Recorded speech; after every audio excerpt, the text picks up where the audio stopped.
Sanibonani, nonke okukhulumayo ngasilela Thabani. Lena amanxusa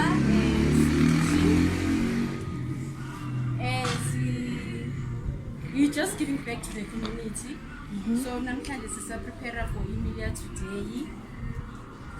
Siyalungisa nje ukuthi yabo kube right. Abantu bakwazi ukusibalela badlule sazi ukuthi isimo somnotho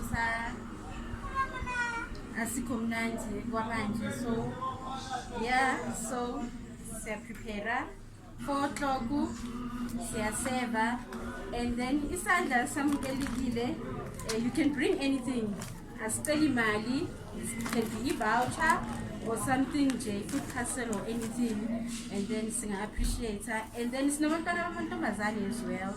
So lokho kuncane nje okama pets, okama roll on like toiletries nje kungasiza kakhulu. Siyabonga.